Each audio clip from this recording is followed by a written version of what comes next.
Hi friends, అసలు విషయం ఏంటంటే ఎవరినో దూషించటానికో లేకపోతే ఎవరినో బూతులు తిట్టడానికో లేకపోతే ఏదో ఒక లాభాపేక్షతోనో ఈ వీడియో నేను చేయట్లేదు. సో దయచేసి ఈ వీడియోని పూర్తిగా విని అసలు కేవలం వాస్తవాన్ని అర్థం చేసుకుంటారని భావిస్తున్నాను. అసలు విషయం ఏంటంటే ఇక్కడ ప్రస్తుతానికి పోసాని కృష్ణమురళిని అరెస్ట్ చేయటం జరిగింది అండ్ దానికి సంబంధించి 16 రోజుల రిమాండ్ కూడా విధించడం జరిగింది.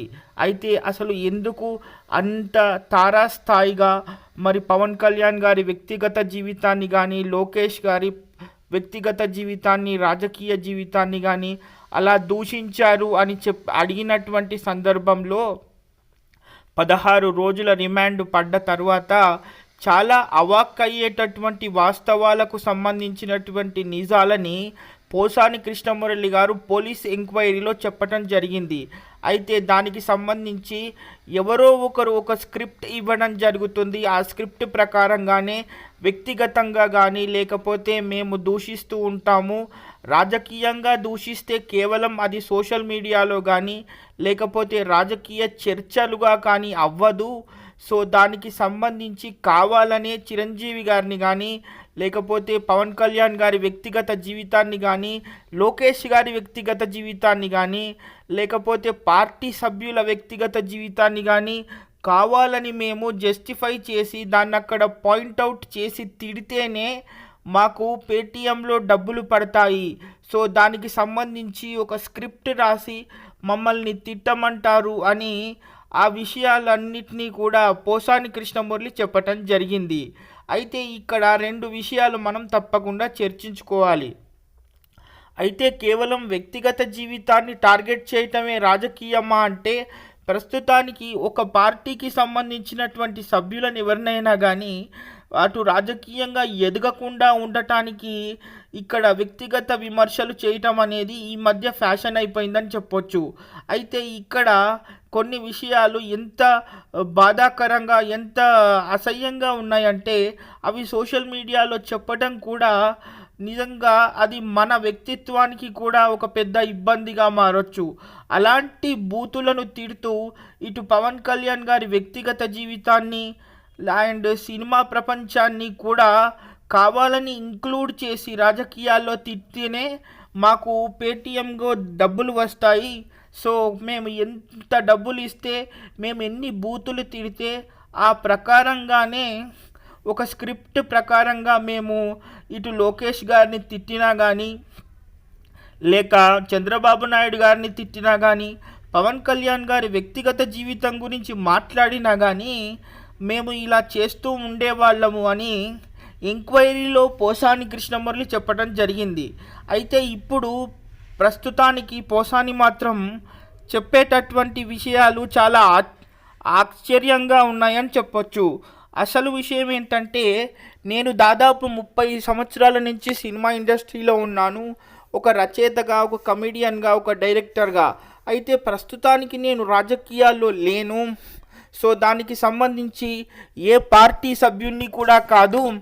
దయచేసి ఈ ఎంక్వైరీతో నన్ను ఇబ్బంది పెట్టొద్దు, నా ఆరోగ్యం కూడా బాగా లేదు అని పోలీసుల మధ్య తన కన్నీటి పర్యతమైనట్టు తెలుస్తుంది. అయితే ఈ విషయాలన్నీ తెలుసుకున్న మంత్రి అనిత గారు అయితే ఇలాంటి దిగజారుడు రాజకీయం చేసిన వాళ్ళను కూడా మరి వదిలేయమంటారా, మరి ఎలాంటి కేసులు పెట్టకుండా, మరి ఇప్పుడు పోసాని కృష్ణమురళి గారు రాజకీయాల్లో లేరు కాబట్టి మరి వీళ్ళు మాట్లాడిన మాటల్ని వదిలేస్తే మరి అసలు నిజమైనటువంటి వ్యక్తిత్వమైన రాజకీయాలు చేసే వాళ్ళకి ఎలాంటి పట్టం కట్టినట్టు ఉంటుంది. అయితే రాజకీయం అంటే కేవలం బూతులు తిట్టుకుని ఒకరినొకరు విమర్శించుకోవటం మాత్రమే అని మరి మన ముందు తరాలకి ఏం సందేశాన్ని పంపించగలుగుతాం? మరి అభిమానులు కానీ, పార్టీ సభ్యులు కానీ లేకపోతే పార్టీ కార్యకర్తలు కానీ నిజంగా పోసాని కృష్ణమురళి వాడిన భాషని పర్వాలేదు అనుకుని కనుక మీరెవరైనా నిజంగా మాకు ఒక ఈమెయిల్ పంపినా, ఒక మెసేజ్ పంపినా లేకపోతే ఏ సోషల్ మీడియాలో మీరు మాట్లాడినా పోసాని మీద ఎలాంటి కేసులు లేకుండా మేము చర్యలు తీసుకుంటామని మంత్రి అనిత గారు చెప్పడం జరిగింది. అయితే దానికి సంబంధించి ఏ ఒక్కరు కూడా వాళ్ళ స్వంత పార్టీలో ఉన్న వాళ్ళు కూడా ఇలా తల్లిని తిట్టడం కానీ, భార్యని తిట్టడం కానీ, అసలు లోకమే తెలియని చిన్న పిల్లలను కూడా తిట్టడం కానీ ఇది రాజకీయం కాదు అని వాళ్ళ పార్టీ వాళ్ళే మాట్లాడిన సందర్భాల కాల్ రికార్డ్స్ అన్నీ అనిత గారు బయట పెట్టడంతో, అందుకే మేము కావాలని పోసాని కృష్ణమురళి గారిని ఒక చర్య ప్రకారమే ఇలాంటి దిగజారుడు రాజకీయాలు చేయకూడదని మేము ఒక చర్య తీసుకున్నాము అని చెప్పటం జరిగింది. అయితే అటు ఎన్నికల సమయంలో ఇక్కడ ఒక చిన్న విషయాన్ని మళ్ళీ మనం ప్రస్తావించుకోవాలి. ఎన్నికల సమయంలో ఇక్కడ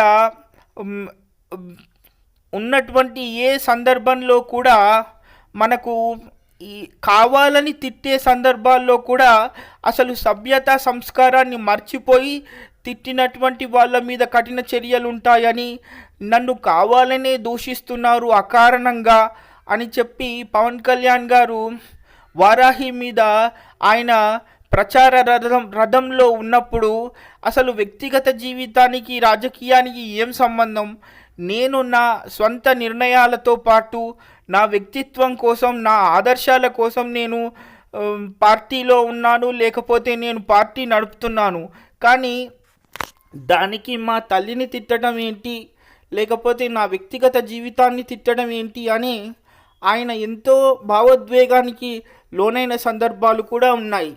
ఇప్పుడు ఇక్కడ లోకేష్ గారు కూడా కొంచెం ఆలస్యమైనా సరే నేను తప్పకుండా చర్యలు తీసుకోవటం జరుగుతుంది పోసాని కృష్ణమురళి మీద అని ఆయన అధికారంలోకి వచ్చినప్పుడే తాను చెప్పటం జరిగింది. అయితే ఈ విషయాలన్నీ ఆలస్యం అవటంతో చాలామంది ఏమనుకున్నారంటే ఇవన్నీ కేవలం ఒక గాసిప్స్గానే ఉండిపోతాయి, ఎవరు ఎవరిని పట్టించుకోరు, అండ్ మళ్ళీ ఎందుకంటే వాళ్ళ పనులు వాళ్ళకు ఉంటాయి కాబట్టి ఎవరు పట్టించుకోరు అని అనుకున్నారు.